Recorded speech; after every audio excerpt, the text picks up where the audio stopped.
De 800 pages, il est épais, c'est le moins que l'on puisse dire, qui a été présenté ce mercredi par les sénateurs français pour lutter contre le dopage. Et une fois encore, le cyclisme est dans le collimateur.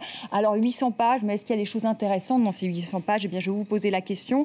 Mais avant cela, je voudrais à nouveau qu'on écoute le rapporteur de cette commission d'enquête, Jean-Jacques Lozach, je vous le disais, qui est sénateur socialiste et qui affirme bien, que le sport propre à 100%, ce n'est pas pour demain. On l'écoute. Je crois qu'il ne faut pas être naïf, il ne faut pas être angélique. Le sport propre à 100%, ça n'est probablement pas pour demain matin. Xavier Louis, alors ces propositions, est-ce qu'elles sont satisfaisantes? Qu'est-ce que vous en retenez? Très honnêtement, j'ai pas lu les 800 pages, donc je ne connais pas dans le détail ces propositions. Mais pour avoir suivi depuis pas mal d'années ces questions, je vais vous en faire une, moi, de propositions, parce qu'au bout du compte, il y aura un problème financier. Il faut financer la prévention et pas seulement parler d'ailleurs de lutte. Il y a la prévention et la lutte antidopage. Donc je sais que dans les propositions, c'est de regrouper les services notamment y compris les services de police, les services de la justice, pour qu'il y ait une meilleure coordination. Mais tout ça, à un moment, demande de l'argent. Il faut savoir qu'aujourd'hui, de nombreux produits ne sont pas contrôlés. Leur mode de croissance n'est pas contrôlé. Parce que ça coûte cher. D'abord, il y a des problèmes de fenêtres de tir, mais en plus, ce sont des réactifs et autres qui coûtent très cher. Et aujourd'hui, on a d'autres priorités sur le plan médical ou social. Pour financer, prenons l'exemple du cyclisme. Aujourd'hui, les organisateurs financent. Il faut savoir aussi que la plupart des épreuves cyclistes en France sont des épreuves de niveau international. Ce sont donc financées par les organisateurs, alors que par exemple dans le football, ce sont des épreuves nationales. Un PSG-OM, c'est vous et moi en tant que contribuables qui finançons les contrôles quand il y en a. Fort heureusement, si je puis dire, pour nous contribuables, il y en a peu. Pour le reste, c'est peut-être dommage qu'il y en ait moins. Qu'il n'y en ait pas plus, pardon. Ce que je propose comme financement, aujourd'hui, 3%, je dis bien, retenez bien ce chiffre, 3% de l'ensemble des prix et primes qui sont versées aux coureurs cyclistes vont à la prévention et à la lutte antidopage. Je propose aujourd'hui à nos amis sénateurs que 3% de l'ensemble des prix et primes dans le tennis, dans le football, dans le rugby, dans le golf, soient consacrés à cela. De la même façon que ça se passe dans le cyclisme. La loi peut tout à fait le prévoir. Et croyez-moi, on aura de nouveaux moyens. 3% des prix et primes de l'ensemble des sports. Non, je suis désolé, il y a quand même quelque chose qui existe. Il y a la loi Buffet qui existe, avec la fameuse taxe Buffet, qui permet que 5%, c'est pas... Ça n'a rien à voir avec le dopage. Non, mais quand même... Mélangeons pas les choses. On est là sur le dopage. Il existe... Où est l'argent dans le sport? L'argent, il se trouve dans les droits télé. Et le CNDS, surtout. Alors, le CNDS, excusez-moi. C'est le prélèvement des gains de la Française des Jeux, d'ailleurs, principalement, à 90%. Alors, ça finance les piscines, les stades, les gymnases. Donc, oui, voilà, ça finance surtout le sport amateur, oui. Où là, il y a effectivement déjà de toute façon du travail qui n'a pas été occulté par ce rapport.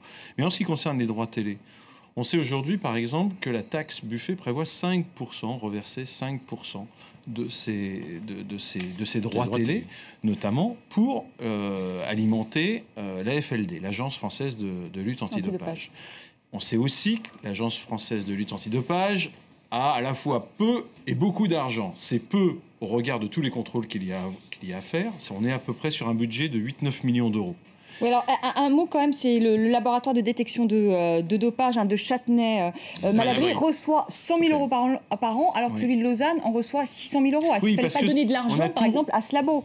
Oui, parce qu'on a tout regroupé. On a regroupé. Et d'ailleurs, le rapport prévoit à nouveau de séparer ce qui est de la recherche. Mais il ne prévoit pas de financer plus, par exemple, ce laboratoire. On reste à moyens constants. C'est le but de ce rapport. C'est là que je rejoins évidemment Xavier Louis. C'est qu'il faut plus d'argent. Il y a un problème d'argent. Est-ce que vous imaginez une toute petite seconde ce que représente 3% des prix et primes versés, par exemple, simplement en Ligue 1 ou en tennis?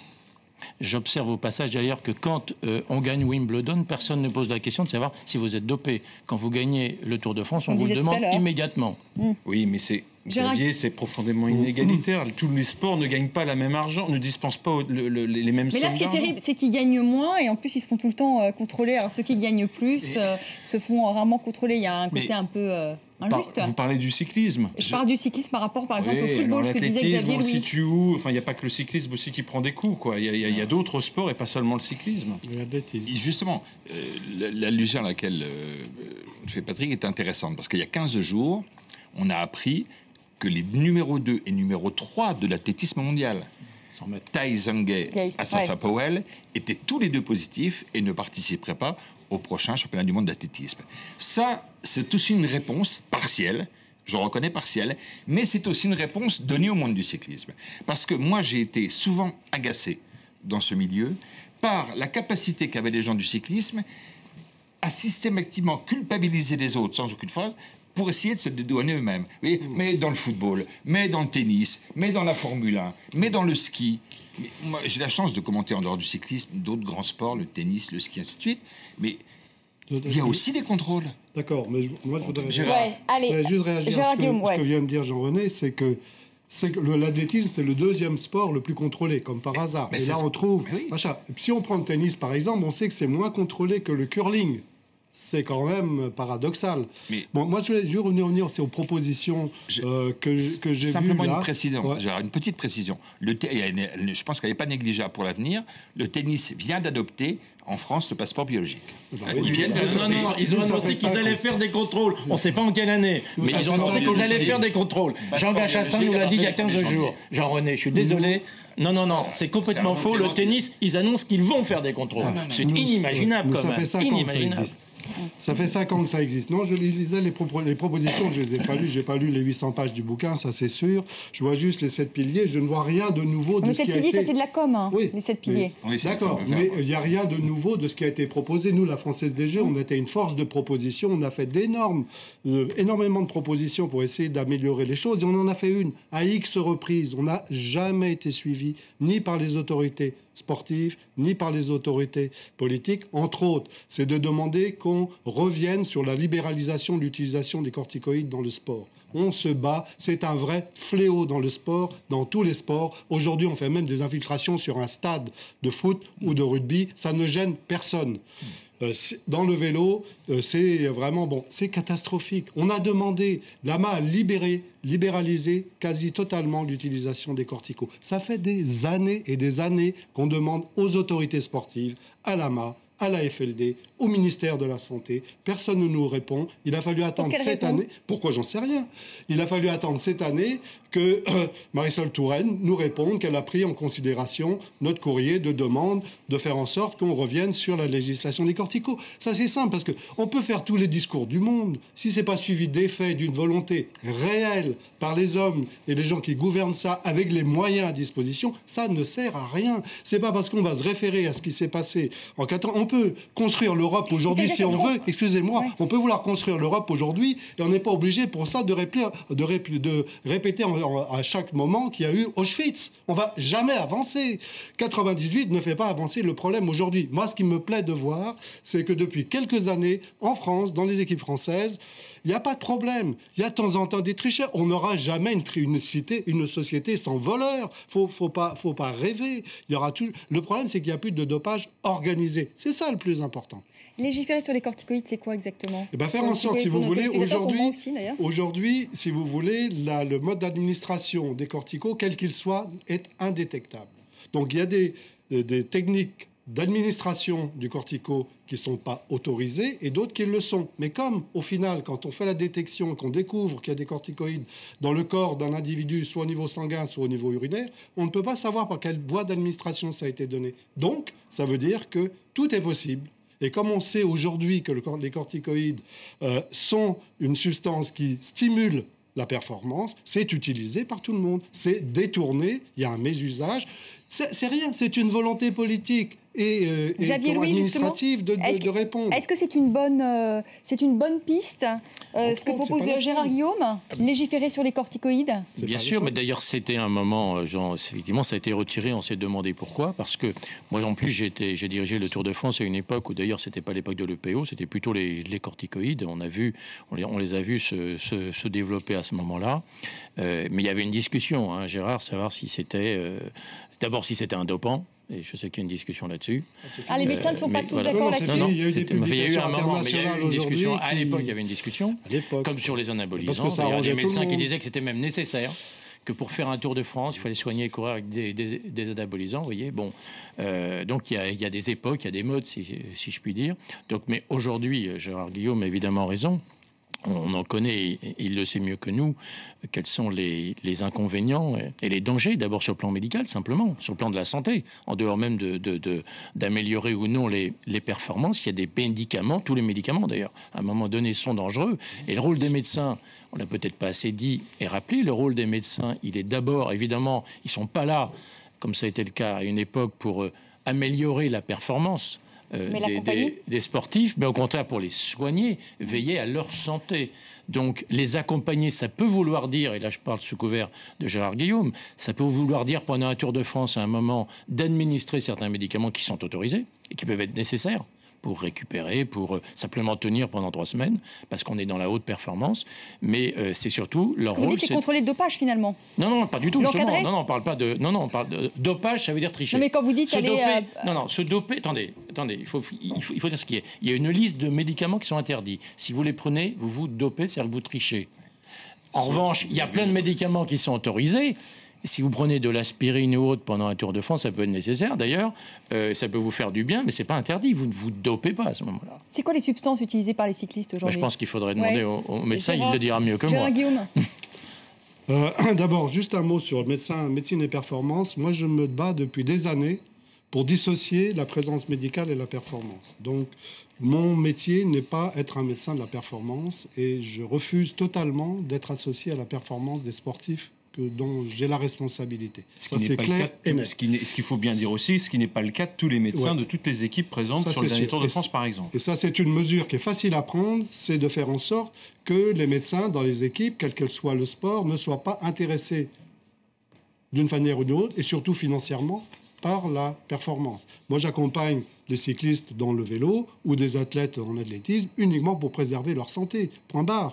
Et quand ils sont à la limite, si vous voulez, ça m'arrive, et je suis régulièrement confronté à des problèmes de santé dans le sport. Il faut imaginer que quand on fait le Tour de France, on est confronté à des variations climatiques absolument importantes. Donc il faut quand même, il y a des angines, il y a des bronchites, il y a des choses comme ça. On peut utiliser un certain nombre de produits comme pour tout à chacun, et puis si à un moment donné ça met en danger leur santé, on les fait arrêter, comme on donne un arrêt de travail à n'importe quel travailleur. Mais quelles sont les substances alors dopantes aujourd'hui? Qu'est-ce qu'on peut prendre quand on est cycliste? Quelles sont les substances aujourd'hui justement pour se doper? Le cycliste ne prend rien pour se doper. Il est dans un réseau avec quelqu'un qui dirige le dopage, et les produits qui sont utilisés aujourd'hui sont l'EPO et tous les dérivés, c'est l'hormone de croissance, c'est l'écart, c'est la GW116, sont les corticos, sont les hormones de croissance, les stéroïdes, enfin... On détecte lors des contrôles? Pas tous. L'écart, par exemple, aujourd'hui, on ne détecte pas. C'est un des gros problèmes. Et c'est un des gros problèmes du débat aujourd'hui. Je me suis exprimé là-dessus. Une des choses qui frappe, c'est la maigreur de certains athlètes. Et quand on suit des régimes, quels qu'ils soient, pour maigrir naturellement, on ne va pas au-delà d'un certain seuil sans entamer sa masse musculaire et donc sa force. Là, on s'aperçoit qu'on a des garçons qui maigrissent beaucoup, qui perdent énormément de poids et qui conservent leur force. Naturellement, ça me semble difficile. Il y a des produits qui sont connus qui permettent de le faire. Un mot, Jean-René Godard, aussi sur la pénalisation aussi, parce qu'on en parle dans ce rapport, justement, sanctions et pénalisation, parce qu'on voit finalement sur cette liste noire, ces coureurs cyclistes, finalement, leur nom a été donné, mais ils ne risquent rien. Ce qu'on peut risquer au maximum, c'est de la suspension. Oui. Mais est-ce qu'il ne faudrait pas les sanctionner, et les sanctionner pénalement, ceux qui consomment des produits dopants? Déjà, au moins, les sanctionner réellement dans le cadre de leur activité. On parle, par exemple... de 2 à 4 ans. On considère certains considèrent que la première suspension portant sur 2 ans n'est pas suffisante et qu'il faut, c'est ce qui est dans le rapport. Oui, mais dans le rapport, ils disent qu'il ne faut pas qu'il y ait de sanctions pénales, il faut que ce soit pénalisé, parce qu'ils disent qu'il ne faut pas faire finalement de celui du coureur cycliste une victime, enfin, il ne faut pas un accusé, pardonnez-moi, que c'est plutôt une victime en fait du système, en gros. Moi, quand je parle de 2 à 4 ans, c'est une sanction sportive, hein, suspension. C'est absolument pas une sanction pénale, bien évidemment. Si je peux me permettre, il y a quand même quelques temps, lors de la loi Bachelot, donc c'est pas si vieux, hein, ça doit remonter à 2009, il était question surtout de pénaliser les pourvoyeurs, c'est-à-dire les médecins, les avocats, les entraîneurs qui justement incitaient les sportifs à tricher. Ça ne veut pas dire que le sportif était à l'abri de toute sanction, mais le sportif déjà le sanctionnait sur le plan sportif, ce qui n'est pas toujours le cas. Il faut pouvoir l'attraper, etc. Je ne reviens pas là-dessus. Sur ce qui concerne les entraîneurs et compagnie, qu'est-ce qu'a donné la loi Bachelot depuis l'affaire Festina? Est-ce que vous avez déjà entendu une affaire de police qui a permis d'arrêter des trafiquants? Est-ce qu'on a réussi, en clair, est-ce que cette loi a donné des résultats? Elle n'en a pas donné. Parce que derrière une loi, qu'est-ce qu'il faut? Il faut une volonté politique. Et aujourd'hui, il n'y a pas de volonté politique. D'ailleurs, depuis finalement l'affaire Festina, il s'est passé une bonne dizaine d'années, je ne sais pas, une douzaine d'années, et il n'y a jamais eu derrière de réelle volonté politique. On n'aurait pas déroulé le tapis rouge sous les roues de Lance Armstrong quand il a fait son retour, alors que quelques années auparavant on avait prouvé son dopage, si l'on avait une véritable volonté politique dans ce pays de mettre dehors les tricheurs. Donc c'est tout, on en est là. Donc voilà, c'est ça, quand on parle et je pense que la logique des sénateurs, elle est là, c'est qu'aujourd'hui, l'urgence n'est pas peut-être de sanctionner pénalement le sportif. D'ailleurs, ça n'a aucun sens. Les noms qui sont sortis, par exemple, aujourd'hui, c'est 15 ans en arrière. On est en dehors de toute règle sportive, de toute possibilité de pénaliser justement ces sportifs qui ont été pris, parce qu'on est bien au-delà de la prescription. Mais en revanche, en ce qui concerne justement ces dispositions prises par la loi Bachelot, on n'a pas réussi à rendre efficace le travail des douaniers, le travail des magistrats, le travail des policiers. Il faut une meilleure coordination dans ce rapport entre la gendarmerie, la police, les douanes, etc. C'est un joli... Mais il faut aussi une coordination avec les autres pays européens, parce qu'il y a aujourd'hui des paradis du dopage. Bien sûr. Quel pays? L'Espagne, le Portugal, l'Espagne, le Portugal, la Moldavie, les pays de l'Est, la Roumanie, l'Afrique du Sud, Jean-René Godard. De toute façon, il y avait une filière qui était Afrique du Sud, Maroc, Tenerife. Voilà. Et Tenerife, Xavier, lui. Mais tous les ans, vous avez un... Il y a un business organisé finalement du dopage. Il y a du business. Mais d'ailleurs, c'est une question intéressante que vous soulevez. Il y a du dopage là où il y a de l'argent. Donc suivez simplement à la piste les sports où il y a de l'argent et vous trouverez dopage. Et c'est pas dans le cyclisme, où il y en a le plus. Oui, mais vous voyez, le rugby, c'est pas là où il y en a le plus. Et Roselyne Bachelot dit que c'est là où il y a le plus de dopage. Oui, je suis pas d'accord avec elle complètement. Elle a dit d'autres bêtises ce matin. Elle a mélangé le docteur Mabuse avec Willy Woods, ce qui n'était pas très heureux. Non, simplement, il y a sûrement beaucoup d'utilisation d'un dopage non détectable, par exemple dans des sports riches comme le tennis ou le football. Simplement, comme on n'a fait aucun effort pour le contrôler, et j'ai proposé des moyens financiers pour y arriver. Mais ça suppose aussi qu'eux-mêmes y contribuent. Un tout dernier mot, Jean-René Godard. Je voulais simplement dire que ce rapport suggère un changement de nom. C'est-à-dire qu'il y a pour l'instant l'Agence française de lutte contre le dopage, AFLD.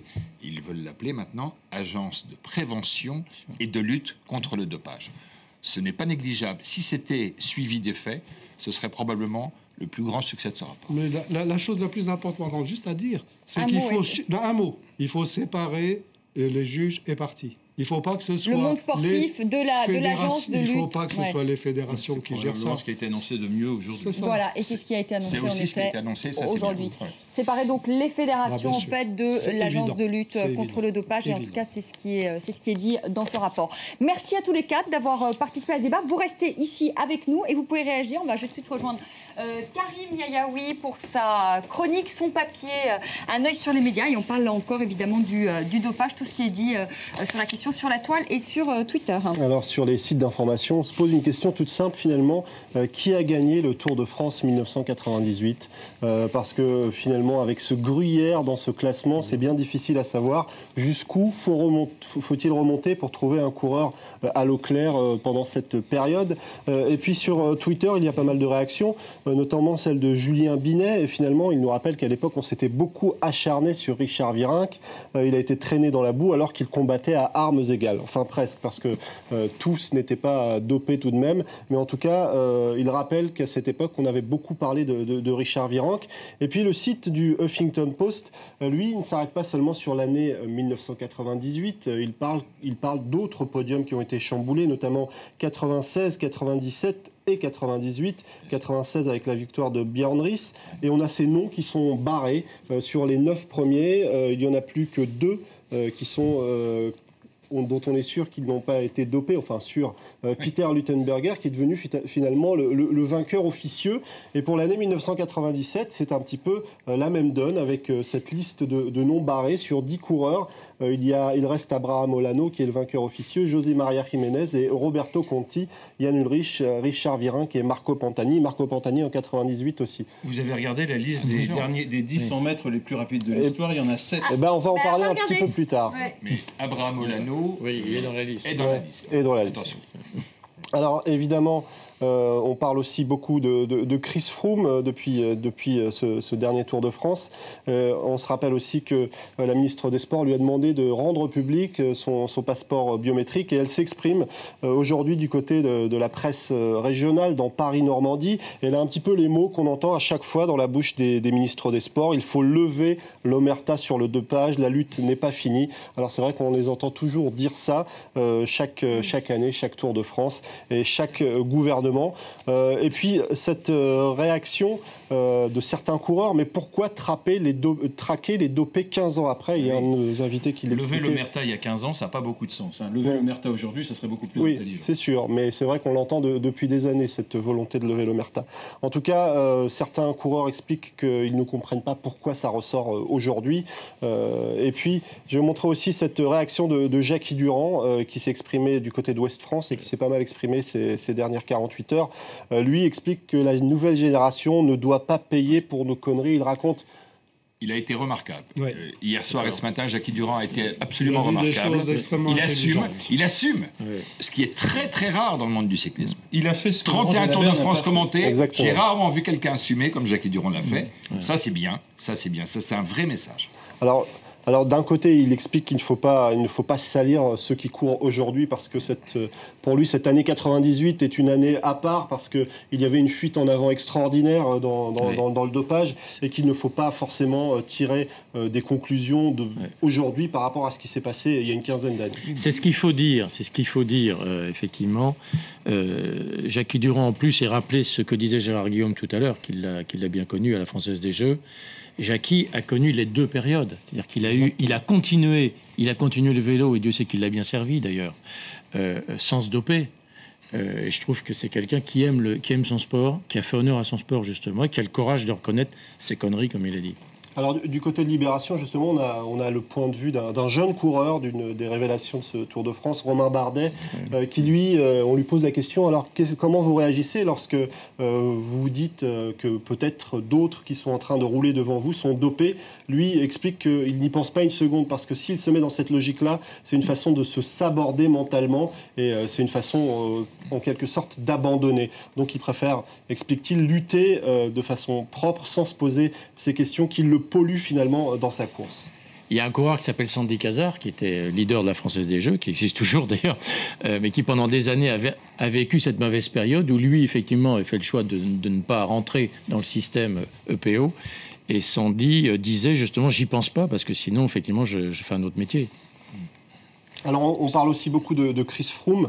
Le site du Huffington Post s'arrête sur dopage quand suspicion rime avec passion, parce que finalement c'est loin d'être incompatible. Et on rappelle ces propos de Chris Froome. C'était le 15 juillet dernier, il venait de remporter une étape magnifique et on l'interroge sur le dopage. Il explique que c'est bien triste, mais en même temps ce même jour, le 15, on a 2 athlètes, 2 sprinteurs qui tombent pour dopage. Alors évidemment, c'est une coïncidence triste pour Chris Froome, mais en tout cas, beaucoup y ont vu un symbole. En tout cas, sur les réseaux sociaux, on s'est aussi beaucoup amusé pendant ce Tour de France avec des images comme celle-ci. Je veux bien croire que Froome n'est pas dopé, mais là, ça commence à être gros. C'est tiré d'un film de Spielberg. Et puis d'autres encore plus cyniques, retour sur la pause pipi de Froome, ça déménage.